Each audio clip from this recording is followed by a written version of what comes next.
malam Bu Ida. Ya. Apa kabar? Kabar baik, selamat malam nih Ferry.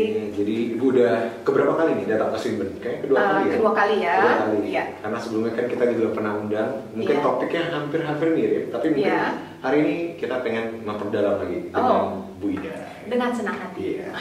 Oke, jadi sebelum kita masuk ke topiknya, kita mungkin mungkin Ibu bisa memperkenalkan diri Ibu. Mungkin Ibu itu sekarang sedang bekerja sebagai apa, dan dulu mungkin katanya kan pernah bekerja sebagai HR di satu. Iya ya, oke. Ya baik, nama saya Ida Juliana Huta Suhud. Ya, saya sekarang sedang mengajar di university di Malaysia, public university. Nama dia adalah University Malaysia Sarawak. Ya, sebelumnya saya ada pengalaman sebagai HR staff di Jakarta, di beberapa perusahaan, di Humpus pernah, di Astra International pernah, ya. Jadi mudah-mudahan pengalaman ini boleh kita share kepada generasi-generasi yang muda, ya, dan semoga bermanfaat. Oke Bu, Ya. kalau gitu kita langsung masuk aja ke topiknya. Jadi kan topiknya kita sebenarnya CV seperti apa sih yang yang HR cari, atau mungkin hal-hal seperti apa yang sebenarnya HR cari dari mahasiswa baru? Oh gitu ya, Iya. mahasiswa yang baru lulus ceritanya. Fresh graduate gitu. Fresh graduate, kemudian ingin mencari kerja, hantar CV gitu ya, kirim CV. Benar. Kemudian gimana caranya supaya CV ini powerful gitu ya? Iya, benar. Wah, ya betul. CV ini adalah satu, boleh kita katakan sebagai alat perkenalan ya, diri kita dengan pihak perusahaan ya. Boleh kita katakan dia sebagai brand image ya, atau ambassador dari diri kita ya, kita hantar ke perusahaan untuk mengenal siapa kita gitu ya. Nah, tentunya dalam mengirim CV ini kita akan memperkenalkan diri kita yang terbaik dong ya, supaya pihak organisasi melihat, oh wow, dari 300 CV yang kita sedang sort gitu ya, sedang pilih-pilih, bagaimana pihak perusahaan yakin, oh yang ini masuk untuk untuk dipanggil ke tahap berikutnya, yang ini kita simpan atau kita bahkan kita buang. Nah, gitu ya. So bagaimana kita memenangkan kompetisi di tahap ini itu ya. Kompetisi dari, katakanlah untuk satu posisi itu biasa kalau kita berkompetisi dengan 300 aplikan. Ya kan, pelamar. Bagaimana caranya supaya CV kita ini bukan termasuk yang di sebelah kiri, tetapi masuk ke yang sebelah kanan yang akan diproses to the next process, begitu ya, untuk dipanggil ke tahap interview, begitu. Nah, disinilah si aplikan mesti pandai-pandai mendesain CV tersebut supaya apa yang dia tulis, apa yang dia masukkan dalam CV ini boleh menarik perhatian pihak HR. Jadi dalam nggak sampai 5 menit pihak HR akan mampu memutuskan, oh dia akan masuk ke tahap berikutnya, gitu ya. Nah, untuk mempersiapkan sebuah CV yang bagus, seorang graduan dia perlu mengadakan sedikit research, ya. Contoh misalkan dia tahu informasi ada posisi vacant di sebuah perusahaan melalui online, katakanlah ya, advertisement melalui online. Oh, company A memerlukan posisi posisi D, katakan. Oh, oke. Nah, dari sana biasanya pihak organisasi sudah menuliskan kriteria-kriteria apa yang diperlukan, ya, orang seperti apa yang mereka perlukan untuk di posisi apa. Nah, tentunya si pihak aplikan ya yang akan melamar, dia perlu buat self assessment ya, menilai untuk posisi ini apa nih yang boleh gue jual nih, ya, yang powerful untuk meyakinkan bahwa pihak organisasi saya match nih dengan posisi yang Anda sedang perlukan, gitu ya. Misalkan dari online advertisement yang dibuat oleh pihak organisasi, Misalkan yang diperlukan adalah posisi apa ya, sales, technical engineering sales katakanlah, atau ya sejenis itulah posisi misalkan dari engineering, tetapi akan ditempatkan di posisi sales, begitu ya. Nah, untuk posisi ini ya tentunya kita si aplikan perlu assess. Untuk posisi ini tentunya perlu orang-orang yang memiliki kemampuan teknikal tentunya ya. Dia perlu tahu tentang hal-hal berkaitan dengan teknik, background engineering. Di samping itu orang sales perlu memiliki skill tentang komunikasi, perlu skill tentang social skill, ya kan? Bagaimana berinteraksi dengan orang banyak, dengan pelbagai karakter manusia, ya kan? Karena dia perlu memasarkan. Nah, dari sini dia boleh menuliskan dalam CV dia informasi-informasi yang powerful. Contoh, misalkan kalau misalkan dia ada pengalaman-pengalaman berorganisasi, pengalaman katakanlah bagus juga kalau misalkan ada apa kursus public speaking ya, kemudian atau dia pernah ikut klub debate. Nah, hal-hal seperti ini yang perlu dia highlight dalam CV dia. Ya, caranya bagaimana? Ya, caranya ya mungkin dengan buat desain supaya informasi ini betul-betul eye catching, ya kan? Bahkan kalau ada informasi yang katakanlah sangat powerful yang dia rasa oh ini boleh gue jual nih untuk posisi ini. Contoh misalkan dia ada pengalaman mobility atau student exchange ke luar negara. So ini informasi ini dia perlu highlight ya untuk posisi yang sedang dia lamar ini gitu. Jadi dia harus pandai mendesain informasi sedemikian rupa supaya informasi-informasi yang dia letakkan di CV ini betul-betul sesuai dengan pos yang sedang vacant. Berarti ini ya, lebih ke dia harus pintar-pintar gitu ya? Harus pintar dong. Cuman sekarang kompetisinya sangat ketat ya. Kalau kita hanya membuat sesuai dengan template ya, biodata, pengalaman ini tanpa ada usaha untuk membuat dia lebih eye catching informasi yang ini, karena untuk posisi ini yang akan match gitu ya, ya dia akan kalah bersaing. Berarti kan memang penting ya CV itu menyesuaikan dengan perusahaan yang dia tuju. Karena kan kebanyakan sekarang orang itu buat CV, mereka buat CV tapi CV-nya yang dipakai cuma yang jenisnya bentuknya seperti itu aja untuk banyak company kan, biasanya seperti itu kan. Iya, cuma isi template gitu ya, kirim gitu. Tapi dia nggak do research dulu untuk misalnya kayak company yang dia tuju itu apa gitu. Jadi mereka fresh graduate biasanya ya udah bikin CV, semuanya dimasukin, nggak ada yang di highlight, kita langsung kirim aja gitu kan. Dan kalau dari pandangan ibu sendiri, biasa kan ada juga orang nih mungkin dia pengen ini ya terlihat lebih menonjol. Perlu nggak sih mereka kayak misalnya menginclude banyak banget pengalaman mereka gitu. Misalnya satu halaman tuh bisa sampai 30 gitu, 30 misalnya mereka pernah. Iya, 30 pengalaman, tapi cuma sebagai ahli, atau kalau ahli di sini apa ya? Kalau di sini member. Iya, member. Anggota gitu ya. Aduh, kalau menurut saya ya sebagai pengalaman di bagian HR, kita nggak ada waktu untuk ini ya. Kalau memang nggak ada yang bahan untuk ditulis, katakanlah memang si aplikan ini atau graduan ini cuma ada pengalaman sebagai anggota, ya sudah, daripada kosong ya terpaksa itulah yang diisi ya. Alangkah baiknya kalau misalnya pengalaman-pengalaman dia yang bagus sebagai misalkan koordinator di bidang publikasi, contoh ya di event apa gitu ya. Jadi di sini kita sebagai HR bisa melihat, oh dia ada leadership skill, oh dia ada tanggung jawab, oh dia ada kemampuan untuk bekerja dalam tim ini kemungkinannya gitu ya.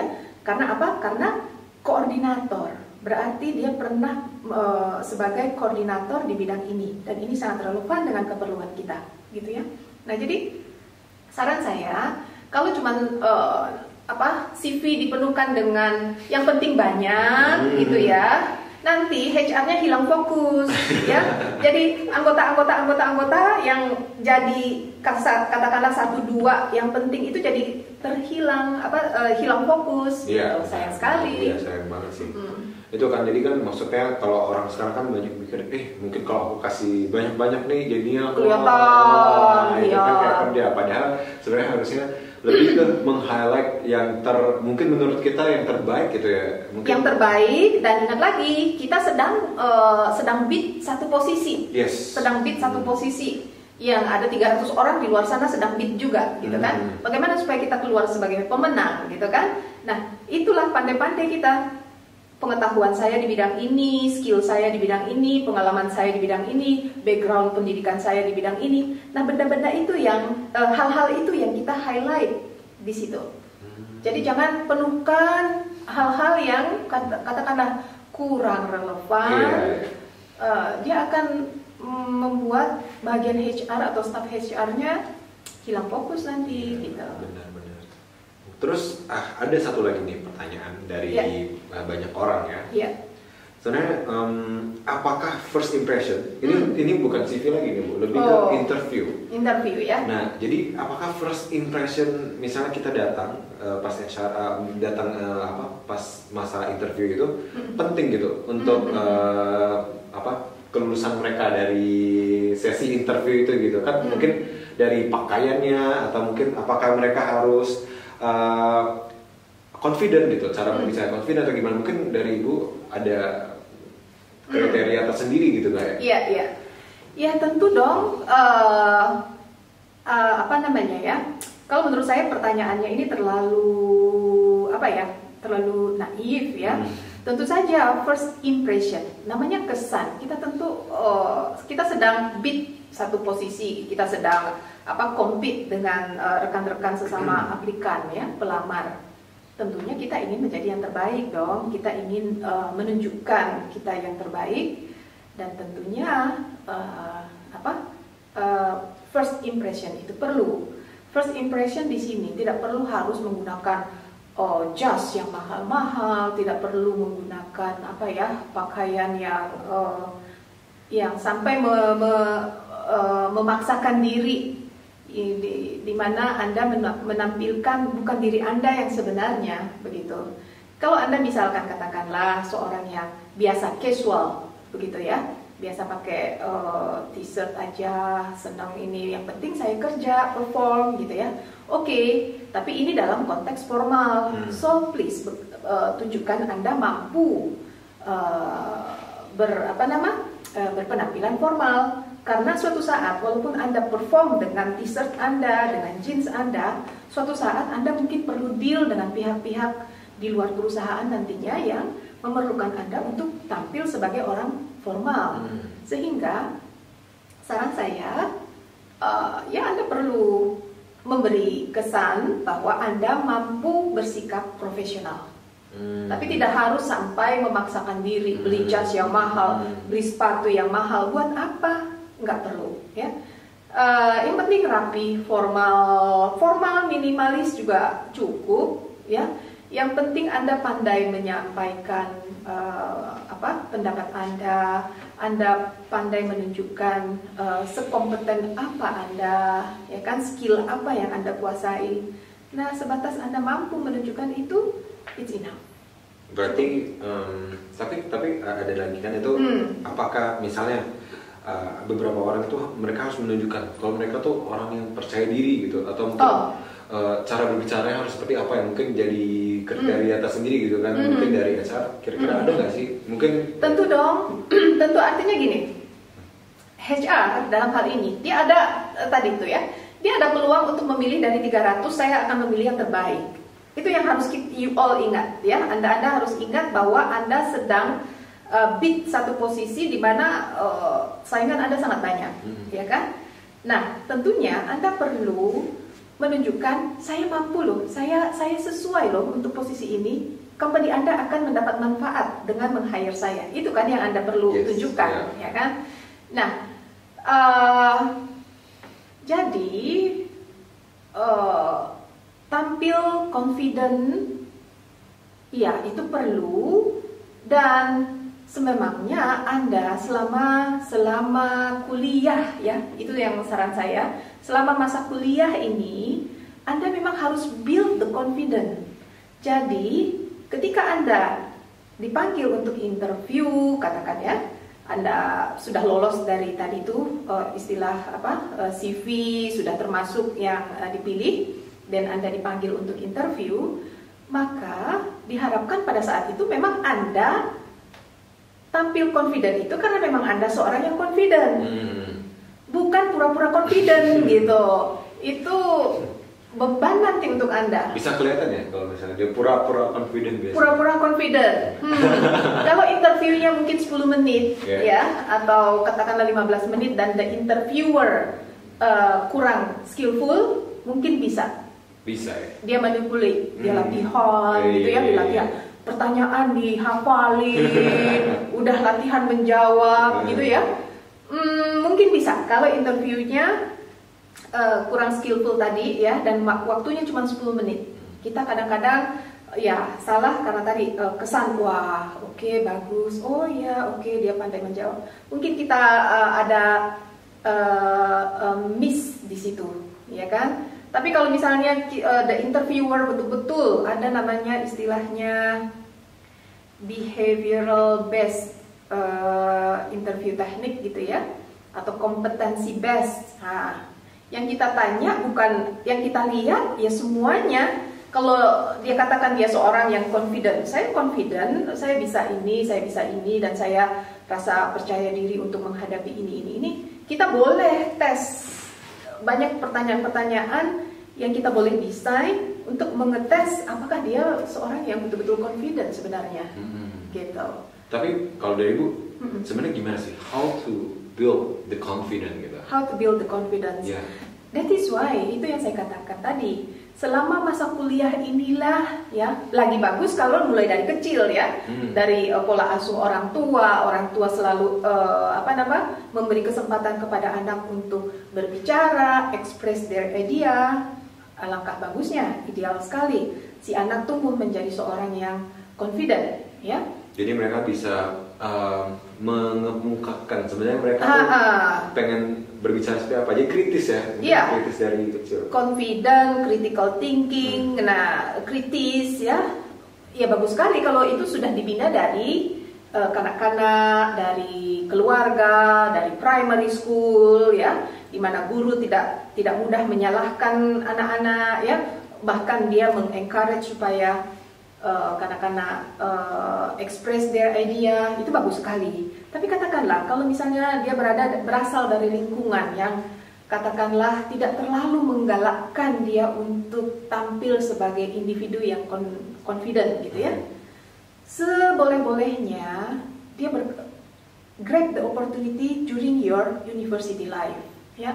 Di university banyak kegiatan-kegiatan yang kalian boleh involve ya, boleh terlibat di klub olahraga kah, di klub debate kah, di klub-klub di manalah ya, yang Anda mulai sedikit demi sedikit, yang tadinya pemalu mulai belajar berlatih berbicara di dalam kumpulan kecil gitu ya, berani di kumpulan kecil. Perluas circle Anda, lama-kelamaan confident itu akan muncul. Dan once you tahu bahwa suatu saat confidence adalah, katakanlah ya, once you tahu, you sadar bahwa confident, rasa percaya diri, rasa you mampu, self efficacy itu diperlukan ya, so bermakna you ada tujuan untuk mengembangkan satu kompetensi selama masa belajar di universitas. Nah, kembangkanlah ini selama Anda di universitas. Itu deh, ya. Menarik juga ya. Berarti intinya itu sebenarnya balik lagi dari psikologi masing-masing orang dan bagaimana mereka dibentuk dari mereka masih muda gitu ya, mungkin dari kecil gitu ya. Iya. Dan mungkin belum terlalu terlambat sebenarnya kalau misalnya dari kecil mereka belum punya kesempatan berpikir kritis mungkin di lingkungannya mereka, mungkin pada saat mereka kuliah itulah saat yang mereka mengembangkan diri dan memperbaiki diri. Iya, itu saran saya. Karena itu saya selalu mendorong pelajar jangan sampai hidup Anda itu hanya dari asrama kemudian ke kelas, asrama ke kelas, asrama ke kelas, nggak ketemu siapa-siapa, nggak terlibat apa-apa, nggak don't care about anything, ya, no. Perbanyak waktu untuk interact dengan kawan, perbanyak allocate waktu untuk terlibat dalam klub, 1-2 klub, ya. Di sana you akan memperkaya diri. Dengan apa ya? You akan dilatih, you akan berlatih sendiri bagaimana memanage waktu, bagaimana berinteraksi dengan kawan, bagaimana confidence level semakin meningkat. Hal-hal seperti ini yang perlu Anda grab, Anda ambil, ya. Anda manfaatkan waktu selama di university. Itu saran saya. Berarti kalau kata orang sekarang itu kupu-kupu ya, jangan jadi kupu-kupu, kuliah pulang. Mahasiswa kupu-kupu. Sekali itu. No, sayang sekali. Jangan sampai begitu deh. Jangan sampai jadi mahasiswa kupu-kupu. Kuliah pulang. Aduh. Mungkin kita take a break dulu bentar sebelum masuk ke sesi interaktif, interaktif.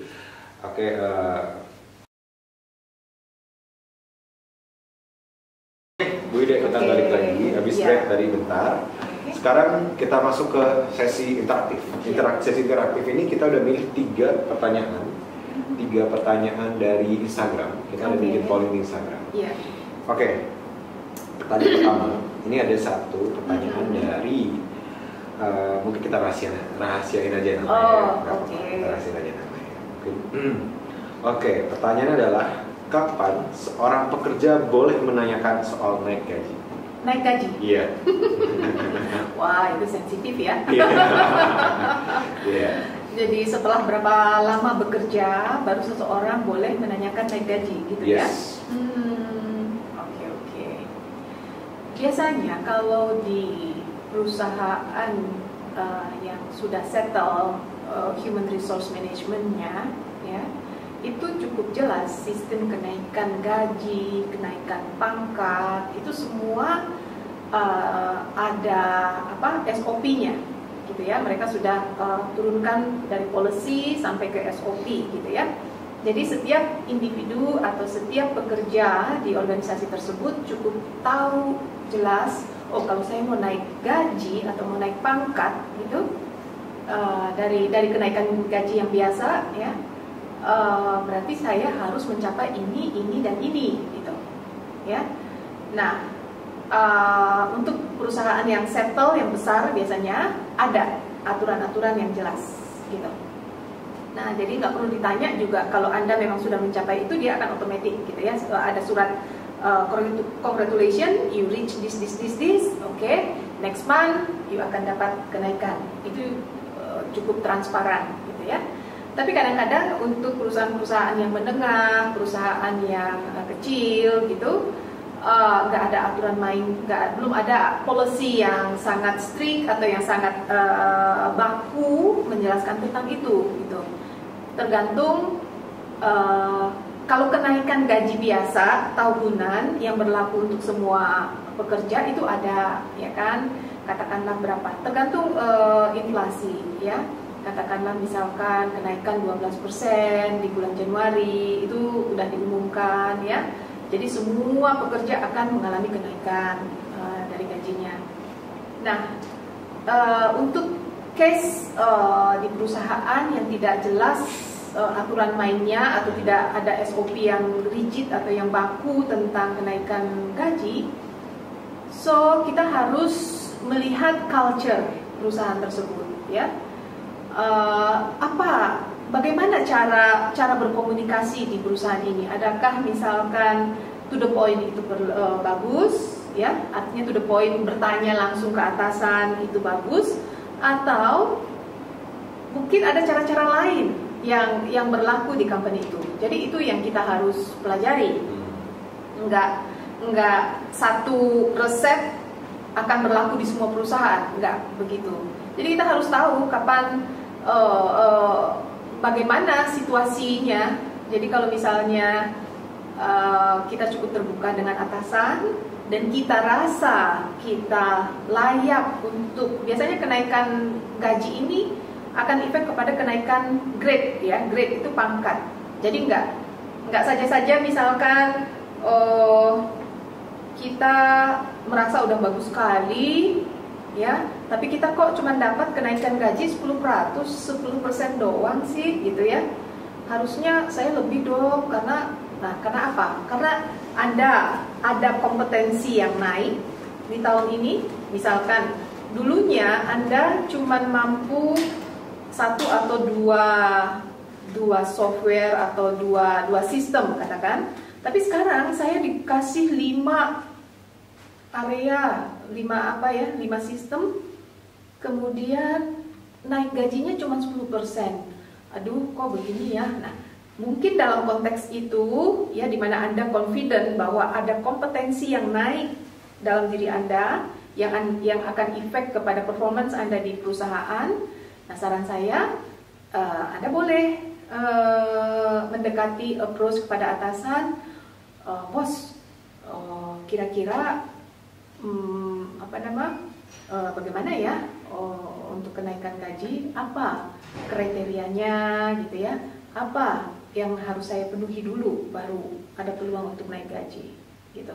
Jadi nggak ada formula harus kapan, tapi kita harus pandai-pandai melihat situasi begitu. Dan kita harus juga paham karakter atasan kita, ya kan?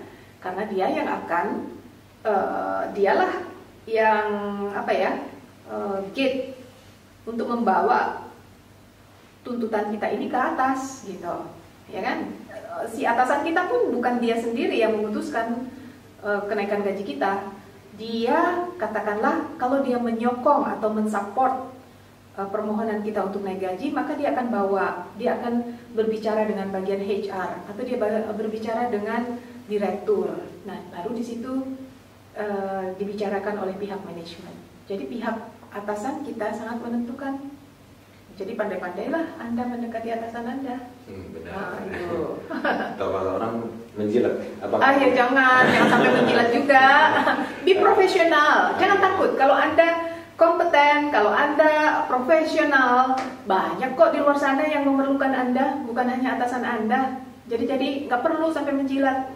Tapi kalau kita lihat misalnya di beberapa tempat kerja ya, kan kata orang menjilat itu penting karena kalaupun kita punya kompetensi yang luar biasa, mungkin kita bisa bekerja dengan baik, tapi kalau kita kurang menjilat itu kan kadang-kadang agak susah kita untuk, mungkin term menjilat ini ya terlalu negatif. Terlalu merendahkan diri kita. Be nice to others. Yes. Be nice. Ya, be nice kepada siapapun, kepada atasan kita, kepada colleague ya, teman sekerja, kepada bawahan sekalipun. Be nice, itu aja. Selagi kita nyaman, orang nyaman dengan kita, ya, atasan melihat muka kita aja, woi, dia happy gitu ya. Yang tadinya dia agak jutek dan sebagainya, kita lihat muka kita, dia merasa, oh ya, selalu ada figur yang boleh bantu gue nih. Dia merasa secure, begitu ya. So, nggak perlu menjilat. Ini mungkin analoginya di saya, terlalu kita menyembah-nyembah, sampai kita berpura-pura dia hebat, gitu ya. Padahal, no, be yourself, ya. But be nice to others. Yes. Yeah. We don't have to. Yeah, we don't have to menjilat. Oke. Terus berarti intinya itu adalah sebelum kita masuk juga kita harus mungkin apakah boleh ya Bu, kalau misalnya kita sebelum masuk kita menanyakan dulu SOP dari perusahaan ini, kalau misalnya kita mau naik gaji, apakah itu appropriate untuk kita pas interview kita menanyakan kira-kira kalau misalnya suatu saat nanti saya masuk ke company ini, saya pengen naik gaji gitu, kira-kira peraturan seperti apa atau SOP seperti apa? Saran saya, be diplomatik sedikit lah, jangan to the point naik gaji ya, tapi kenaikan karir, kenaikan karir ya, kenaikan jenjang karir gitu. Yes, adalah hak Anda untuk Anda bertanya dari awal. Karena you bayangkan kalau salah pilih organisasi, ya, padahal katakanlah ya, you lulus Kemudian udah sebarkan berapa? 50 application. Dari 50 ini mungkin dapatlah 3 organisasi yang betul-betul bagus you rasa, ya. So ada 3 tempat, potensial tempat untuk you bekerja dengan baik. Kalau you salah-salah pilih, ya, nanti menyesal belakangan. Nah, lebih baik ketika Anda di final interview, biasanya udah di level HR, itu udah kita ngomong-ngomong gaji. Kalau Anda bersetuju bekerja di tempat kami, maka ini offer yang kami sediakan, gitu ya. Akan dapat gaji, nanti ada allowance ini, kemudian cuti berapa lama, kemudian apa, semua dirinci biasanya ya. Nah, di sanalah Anda berkesempatan untuk bertanya, kira-kira bagaimana program pengembangan karir di perusahaan ini? Biasanya apa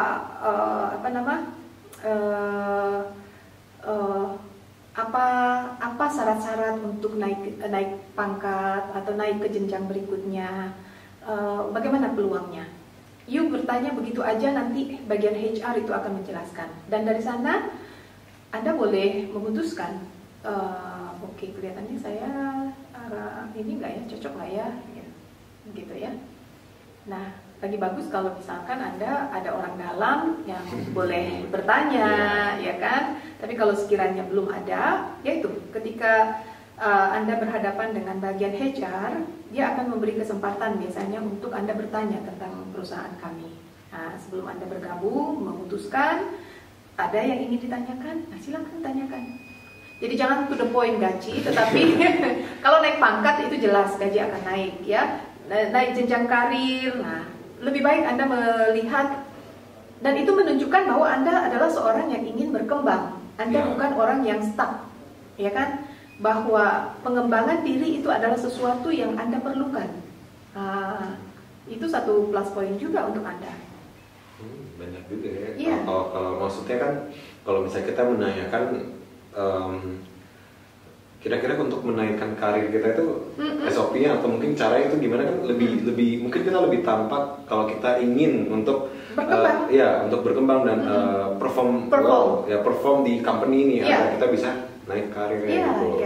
Jadi bukan hanya sekedar material gitu. Karena kan dengan kita naik karir juga it means that our salary is increased. Increase. Menarik juga ya sebenarnya.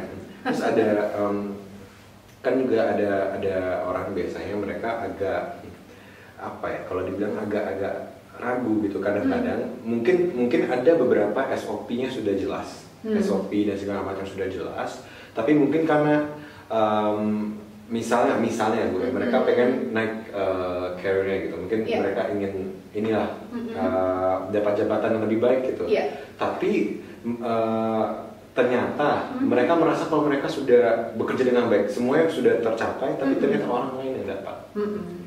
Nah, padahal mungkin untuk mereka merasa kalau orang ini performnya mungkin lebih kurang daripada mereka gitu. Nah, kira-kira perlakuan seperti apa yang harus mereka lakukan? Apakah mereka mungkin harus langsung resign, atau mungkin mereka harus berkomunikasi lagi, atau mungkin ada hukumnya gitu, kita bisa menuntut untuk hal ini gitu. Jadi itu ada beberapa orang bertanya juga seperti itu. Iya, bagus sekali pertanyaannya ya. Dan perlu kita sadari ya, kita kita ingat kembali bahwa biasanya kecenderungannya self assessment itu, atau kita menilai diri kita lebih tinggi. Ya, kita cenderung untuk menilai diri kita tinggi. Artinya, saya udah perform, saya udah melakukan yang terbaik, saya udah ini. Tapi apakah itu yang sebenar, atau apakah itu sudah mencapai tahap atau standar yang diperlukan oleh company? Itu biasanya disitulah pihak atasan yang harus menilai. Dia yang akan melihat, misalkan katakan seorang atasan, dia ada 3 staff, ya. Ketiga-tiga ini sangat bagus, dan setiap orang merasa dialah yang terbaik. Itu cenderung kita merasa, kalau kita do self assessment ya, questionnaire kah atau apa, selalu kalau ditanya tentang adakah Anda perform dan sebagainya, oh iya perform 5 gitu ya, 5 out of 5. Padahal mungkin orang lain melihat kita baru di 4 atau 4,5 gitu kan. Nah, disitulah perbincangan ya. Perbincangan dengan atasan sangat sangat digalakkan. Artinya, Anda ada hak untuk berjumpa dengan atasan dan sampaikan, Pak, terus terang saya sebenarnya sangat mengharapkan untuk naik. Boleh, Anda terus terang seperti itu. Saya pikir tadinya saya dapat posisi itu, Pak. Nah, kira-kira kenapa ya, Pak? Di mana ya, Pak, saya kurangnya? Nah, disitulah komunikasi antara atasan dan bawahan akan mulai terbuka. Sebenarnya yang terbaik adalah sebelum atasan, kalau saya dalam posisi itu, sebelum atasan announce atau promote satu di antara tiga ini, saya akan menyampaikan. Approach dulu ya, mungkin approach ya. Saya itu dalam posisi Anda sebagai bawahan. Kalau tidak dapat, Anda boleh datang ke atasan and then minta dijelaskan, itu boleh. Tetapi kalau saya sebagai atasan, ada tiga bawahan yang sangat bagus, potensi untuk saya naikkan, ya. Tapi saya hanya boleh memilih satu, dan saya akan sampaikan kepada ketiga-tiga ini. Oke? It is very difficult for me to decide because you all very good, gitu ya, sangat bagus. Tapi untuk posisi ini ada kompetensi yang diperlukan dan ada grade dia. Nah, untuk Anda, saya nampak kompetensi yang ini Anda masih perlu tingkatkan, sehingga untuk sementara ini dia yang saya naikkan ke atas. Tapi Anda punya peluang. Jadi disitulah bimbingan karir kah, perbincangan atasan bawahan akan terbuka. Gitu. Berarti intinya komunikasi. Komunikasi. Oke, kalau gitu kita lanjut lagi ke pertanyaan kedua. Oke. Jadi pertanyaan kedua ini adalah jawaban seperti apa yang harusnya diberikan ketika HR bertanya soal ceritakan diri kita dan kelebihan kita.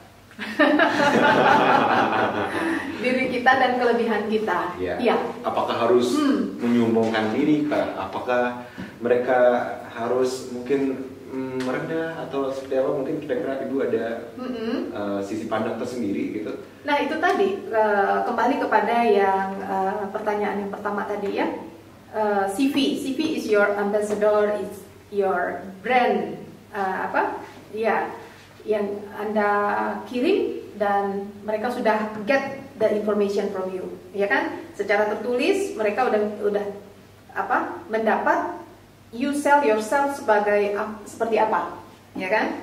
Nah, sekarang mereka ingin counter check. Mereka cek betul nggak apa yang Anda tulis dengan apa yang